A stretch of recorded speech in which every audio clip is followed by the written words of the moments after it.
Downtown Orlando is booming. 1,000 people a week are coming here to Orlando, and they're discovering the differences between the suburbs and what you get for your money in downtown Orlando and in the more established areas. Today, we have an expert who lives downtown. His name is Ben Milian, and we're going to learn from him what's here now, what do you get for the money, and what's coming to downtown Orlando. So stay tuned.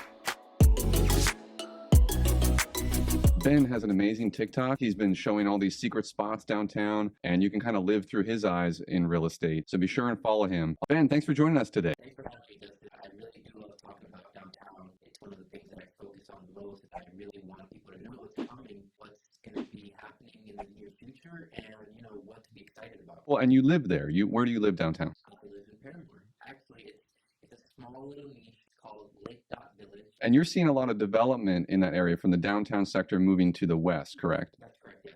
And we're going to get into some of that later in this video. We're going to pull up the MLS, look at what you get for the money for $250,000, $500,000, and $1 million in that downtown 32801 zip code, as well as some surrounding zip codes that we're targeting for some buyers that we're working with. Well, TikTok, I like paying these high prices downtown because people want to be downtown. This building is going to be bringing up the bar of what we're paying downtown. It's going to be the first mixed-use residential to sublet rooms, and each room is going to be furnished and starting at $1,000. So this is a co-living arrangement building. That's correct, yes. That is interesting, and it's going to be on the corner of Rosalind and South Street. Yes, if you know that area, you know that the Grand condominiums are right behind there, and they're one of the cheapest condominiums you can get downtown, and they're selling quick just because people know about this development coming. Right, because rent prices continue to go up because investors have their eyeballs on Orlando, and they know they can still purchase something that's going to have a decent ROI and cash-on-cash return. It's already been approved by the municipal planning board. So this is probably a year or two away. I would say, yeah, groundbreaking in a year or two. When that breaks ground, things are just going to go even higher in price. People want to be in those areas that are growing, like the lake known as the Winter Gardens, but they're also going into those established markets of the Thornton Park, College Park, Winter Park. And they're trying to find their hidden gem that has that potential to grow and have all those amenities around them. We're in a growing city. Would you agree with that, Ben? I would definitely agree with that. So you have Creative Village. That part of downtown is now becoming more available. Buying land, they're buying houses, they're buying investment homes. That's the area of growth right now. And that's adjacent to where the Amway Center is, and they've torn down the old police station, and they're going to be developing that as kind of a sportsplex, right? So that's going to be a place where the way players for the NBA are going to be able to lounge there. It's going to be a retail store. It's going to be where they're going to have rec. I-4 coming to a conclusion. Hopefully pretty soon we're going to start seeing under I-4.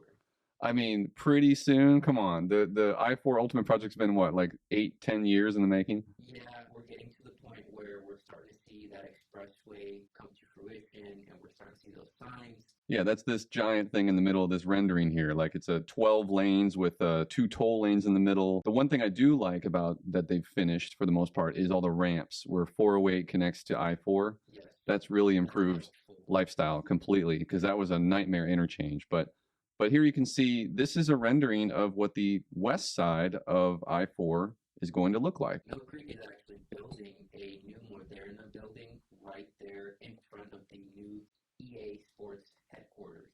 That's going to be a big development that's going to allow a large pool of people to come in, help that area grow and become what Creative Village intends to be, which is a place where people gather to share ideas, their designs. Well, and also like what we're doing right now, we're using Zoom basically to share screen, click through the actual MLS. How powerful is that for someone 3,000 miles away to be like they're sitting next to you in front of the computer at Starbucks with their local realtor learning about Thornton Park? How much does my money get me there? Now, when most people think about downtown Orlando, they think about some mid-rise and high-rise buildings, condominiums, right? So tell me first, what is the state of the downtown condo market? When you have someone searching to live downtown and have that condominium lifestyle, what are some of the buildings? I hear some of them are getting a little bit older and aged, right? Yes, they're a bit outdated when they're coming onto the market, and because sellers sell them at a high price, they're not even making any adjustments to them. A lot of the problems that I'm seeing is I'm bringing people in and they're asking, well, why is there carpet here? Why are the appliances black, and why are the cabinets so outdated? That's the biggest issue here is condos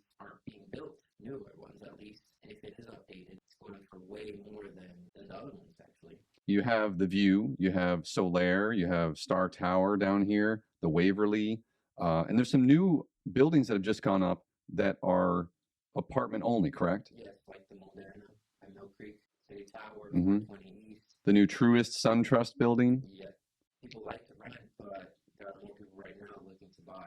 And here we have the Metropolitan, you know, great location, steps away from Lake Eola, but when you get inside the actual units past these lobby photos, this one looks to have a little bit of updating. At least it has some hardwood floors, correct? Yeah, and these places, you see they have carpet. A lot of people don't like carpet. You see the bathroom looks like it was roughly updated. I think they spent most of the money on the kitchen. This building was built in the year 2000. Mhm. This is Thornton Park Central. I love that place. I actually did a video on this one. I Per- talked about it Huh. on YouTube. There you go. What was your impression of it? That one needs some major updating, especially when you're paying just under $500,000 for a condo downtown. Better appliances, you want better amenities. The problem here is that, as again, I'll say it again, sellers know that they can sell it without having to update these places. So this one, the biggest problem that I saw here were the cabinets and the bathrooms. So you're saying a seller who puts money into their unit before they sell and make it look really nice, they're actually going to get a lot more money and it'll sell quicker, correct? Yeah, definitely. Not only that, but staging it would optimize the sale as well and also increase the sale value. Well, that makes sense. I mean, we all want to use our low mortgage rate, right, to buy something that's already turnkey and not have to spend our own cash money on contractors and take the time to gut floors and all that stuff. But those that put in that sweat equity, you know, it's a tried and true method in real estate. What are some parts of town that you would target if you had a buyer looking between $400,000 and $500,000? I think Thornton Park would be your best bet. Okay, so Lake Eola area right here. Thornton Park is to the east. Then you have Colonial Town north, Yes. and you said the Paramore area over here. Yes. And if we want to include, I also include Baldwin Park as downtown as well. That is probably one of the best spots you can find a townhouse for around 500 or less. The community is very safe, very established. There's restaurants. You can feel the community sense there. It's a very nice place to live. Yeah, I think the general progression is for some that grow their family, maybe they get a dog, and the condominium lifestyle is not enough space for them. So they want to find something still near downtown, but has a bit more size and that master planned feel. And by the way, did you know that the Lake Nona master plan community area was somewhat based off of the Baldwin Park area? If you drive through both of the new Broad Street downtown Baldwin Park and Lake Nona's Tavistock Lakes Boulevard, you might see some similarities in some of the style of the buildings and the mixture of front porches, townhomes, single family homes, all close together with businesses, shops, walkability. And that's, I think, a big driver of why people want to live in areas like Thornton Park, right? The people who want to live in Thornton Park, they want ease of access. They want to be able to walk to Publix. They want to be able to go out at night and take a quick stroll, get some wine, drink some craft beer, and enjoy the city. That's truly what Thornton Park is. It's being able to go outside and enjoy what you have around you. And because it's such an established area, some of those houses are a little bit older. Yes, so the average age around there in that area would be like 1920s to 1930s. All right, so let's jump the price point up a little bit. Let's look for something in the Thornton Park area that you just mentioned that maybe is historic but has some renovations. So Thornton Park to the east of Summerlin Avenue is where it starts to get really nice and quaint. And here's one for $749, built in 1922, just like you said. So I'm actually going to that one tomorrow. Nice. My lady Pamela, she's selling that one, and she's very proud of it. She's had it for over 10 years, and she has put a lot of work into it. And she's kept most Oh, it's got the pool. Yep, kept the pool. The floors were refinished. They completely sanded them down and put a new layer of polish on top. The walls have been finished. She put a lot of work into the exterior as well. If I had $500,000 to spend and I want at least 3 bedrooms, where do I buy and what do I buy? What do I look for? 500,000, I would definitely pick College Park. You mentioned College Park. So where is College Park in relation to downtown Orlando? College Park is actually northwest of downtown. You go right through Edgewater Drive, and Edgewater Drive is really quaint. People look for College Park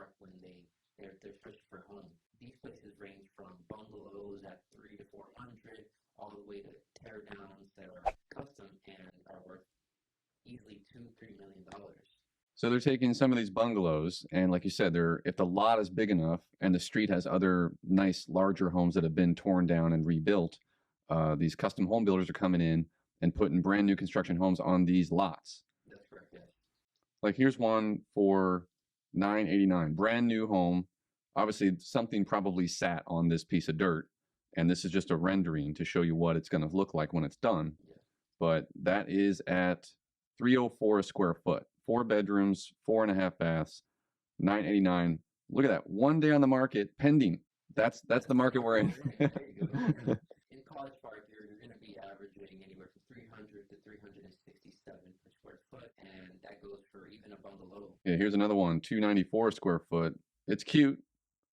I know sometimes they convert the garages too to get more square footage in there. And even though it's been fully renovated on the inside, you still have to look at the effective age of the property, like we talked about earlier with home inspections, and look at pull up the roof permits and all that. All right, and because we got to go up top of the top, let's look at this one. So tell us about this one. So this one is an Italian Mediterranean style building. This one is overlooking the Lake Ivanhoe to a scene of downtown. Gated, lots of privacy. Yeah, the pool is immense. But my take is the backyard and the dock, and Is that Lake Adair or Lake Ivanhoe? that's like Ivanhoe. Okay. The views at night are killer there. Well, I know you're going to continue to help your relocation clients find a rental if they need to before they buy. Maybe they're building a home, right? And we're gonna do the same thing here too at Orlando Property Advisors. Ben, how do people reach you? Ben Milian, you can reach me there, YouTube, Instagram, and even TikTok. If you want to reach me through text or a call, my number is 321-324-8771. I use my phone most of the day, so you can reach me at any time. Awesome. Well, hey, thanks again for joining me here today in this home studio. We're located in Lake Nona, Laureate Park. Yeah, We're awesome. And we're still working on it, but we're having some fun with it. We're going to be doing more videos just like this, showing people what's really going on in the Orlando market. And you watching at home, comment below on the area of Orlando that you want to see more videos about. And Ben and I, and all of us here at Orlando Property Advisors, will bring that content to you so you can learn about what's really going on in the Orlando market. Don't forget to subscribe and like this video, and we'll see you around the neighborhood.